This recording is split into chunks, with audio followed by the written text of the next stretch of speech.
Welcome to NBA Best Bets. I'm here with DraftKings contributors Julian Edlow and Kenny Ducey, and host of the Four Seasons podcast for Ball is Life, Ryan Magdziarz. And guys, I want to know what your favorite NBA plays are on the DK Sportsbook tonight. So we got two games this evening. Let's start with the Grizzlies and Spurs. Jules, not really a juicy matchup here, but Grizzlies are 4-point favorites at -109 or -167 on the money line.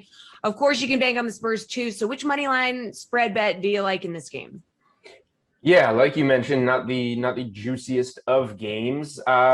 Not necessarily a game that I will bet tonight. We will see, but I strongly lean to Memphis -4. It's square, but it just feels like a spot that we can trust the Grizzlies. San Antonio is not the Spurs of old. It's not the Greg Popovich of old. There's not quite as many bodies that you can trust there anymore outside of a guy like DeRozan. There's just nothing really that pops to you about the Spurs. And that's how they got people for years. They lull you to sleep and they beat you. But Memphis has experience in these type of games. They played in a great play-in game with Portland last year. They played in, a play-in game on Sunday where they lost to the Warriors that was for the 8 seed, essentially, 8-9 seed.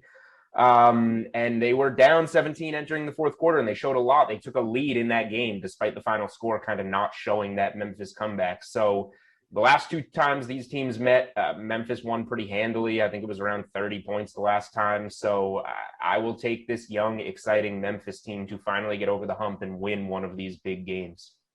Kenny, do you agree? I do think this is a really juicy matchup here. I disagree with Julian. I think that the Grizzlies should be further out from the Spurs here. I think that would make them about 5 or 6 point favorites. So getting -4 is a really good deal to me. When you consider the mismatch that we have in the front court and on both defensive sides, we saw it with the Celtics and the Wizards last night. If you can control on defense and on the glass, I think you have a pretty good chance here, especially with both offenses just kind of meh. So I like the Grizzlies. The last two games these guys played, they out-rebounded the Spurs 98-80. They also, won by double digits very comfortably. But the biggest thing here is, the Spurs are just looking really lethargic. Over the last 10 games, they had a lot to play for, and they lost 10 of 12, and they also were down in the ranks in defense and rebounding. I think they're 18th in rebounding. So to me, the Grizzlies are a team that can control the glass here. Jaren Jackson coming back late in the season really helps them, and they just have a lot more weapons than the Spurs do. Julian mentioned it. Not a lot of really talented scorers there for San Antonio. And they also, by the way, had almost everybody on their team on the injury report in one form or another over the last week. So I'm not too, really confident that they're going to be 100% healthy. And Trey Lyles is also questionable for this game. So give me the Grizzlies -4. I think they really control this game on defense with the stronger of the two and on the glass. Brian, where are you going? Yeah, I don't really want any part of this game. I'm going to stay away from it. I'm not betting anything that has to do with this game. But if I had to choose one, I'm leaning Grizzlies money line. I've bet against Pop for years and years and years, and it's not gone well for me. And even with this inconsistent Spurs team that doesn't wow you with anything that it does, they still have Pop, and he has experience more than anybody else. I don't really like getting involved with this game, but like I said, if I had to choose one, I would choose the safe route and go Grizzlies money line. All right, Kenny, how about a total of 225.5 in this one? Would you go over or under? I think I really like the under here. These are some good defenses here. The Grizzlies are 17th in pace over the last 10 games. And I mentioned that the Grizzlies, to me, are going to be controlling this game. So if the Grizzlies are going to control it, I think they're going to slow it down here with a slow pace. I am concerned about the Spurs defense. I think that I had liked the under last night in the Hornets-Pacers game for similar reasons. And, the Hornets defense just decided not to show up. That could always happen, but the Grizzlies have played a really slow, really methodical game over the last month or so to really get to this spot. And I think that we should see a lot of post play from them as well. Not a lot of threes on either side. So I think the under here of 222.5 is a pretty good number, and I would take that. All right, Ryan, would you take it? Yes, I would take it. I'm going under as well. We saw last night in the late game, this is playoff basketball now. This is half-court sets. This is energy, effort. This is defense. Like Kenny said, Memphis has been playing good defense lately. The Spurs can't put up a lot of points in a short amount of time. All this equation equals under for me, 220. 222.5. All right, Jules, over or under 222.5? With the guys here, we will make it 3 for 3. I like the under. Not many points to add to it. It should be a slower game just based on these teams' paces. It should be a tighter game just based on the the spot and the situation. So yeah, there's not much more to say. It feels a little high.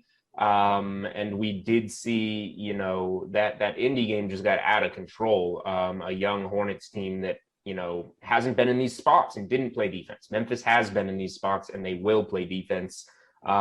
This one should be a lot more, we saw a huge number in that Celtics Wizards game. It stayed close for most of the game. Then the home team broke away and it stayed under. I kind of see something like that for this game. Okay, things get a little more exciting later tonight as Steph Curry's Warriors take on LeBron and the Lakers. Ryan, you said on Monday you think the Lakers would roll. So are you backing them at -5 tonight? Yes, I am. I think the Lakers are playing a bit of like a possum right now with this whole season. The current trend is just load management and not taking the regular season very seriously, especially with big stars that are allowed to turn on the switch and try when it matters, which unfortunately is the day and age that we live in right now. But that's exactly what the Lakers are doing. And I think LeBron is obsessed with these narratives, and he's been setting up this position for so long with that press conference where he says his ankle will never be 100% again. And he had another press conference recently saying that Steph is the league's MVP. I just think that he's milking this, and the Lakers are milking this, and LeBron's not as hurt as everybody thinks he is, and AD is not as hurt as everybody thinks he is. They've been resting for the playoffs, and the playoffs is now, so I think they turn it on. I think they handle the Warriors. Julian, do you agree? Is it the Lake Show? Yeah, I got my, I wrote up my NBA best bets on Tuesday. They didn't go that well for Tuesday, but I made sure to include Wednesday's games in it because I knew this one was going to be a spot where the money moved on the Lakers. So I locked it in at -4.5. I like it at 5. I like it at 5.5. I think that the Lakers are going to be relatively dominant in this game. They are a title contender. They are the team that I think is going to come out of the West. They are the team that I've bet to come out of the West. Playing in this play-in game was not necessarily part of the handicap there.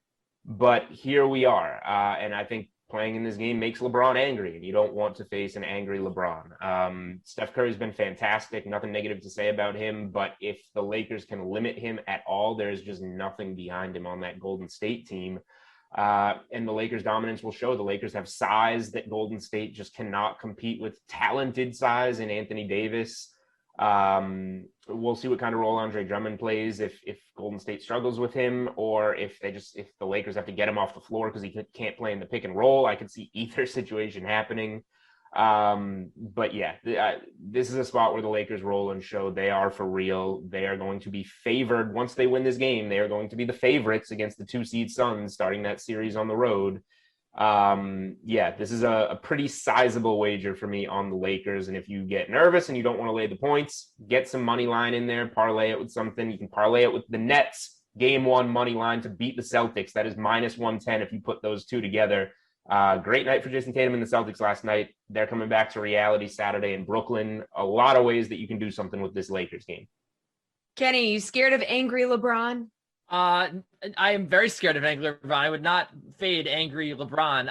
The one concern that I've had about the Lakers really is on the defensive end. And it seemed like they might have pulled that back over the last few games of the season with Anthony Davis and LeBron James back. It still is a little bit in my mind that this team was just really good on defense without both of those guys. Then Anthony Davis came back, and all of a sudden their defense went into the gutter, into the garbage can. So I'm not sure what's going to happen here, but it does seem like the common denominator is LeBron James being back helps that defense and helps this team as a whole. And I just think that, like Ryan said, they've kind of been gearing up for the playoffs all season long. They're going to turn it on tonight. It is, again, one of those situations where does momentum matter? Does any of the games that we saw over the last month, do they even matter? Because you still have Anthony Davis and LeBron James. You can say the same thing about the Nets only playing like 8 games together. I don't think it does. I think that these guys will show up. This is a team that does have some chemistry, winning the title last year, and they should dominate against the Warriors team that, look, give them credit. They've been good all season long, but just not at the level of the Los Angeles Lakers. This was always like a borderline play-in team, the Golden State Warriors. This is not a team that really has top 3 talent out west. So give me the Lakers to roll here. Okay, Jules, the total in this game is set at 219. You going over or under? Under. Lakers control the pace. They're a defensive team. They're going to limit Curry.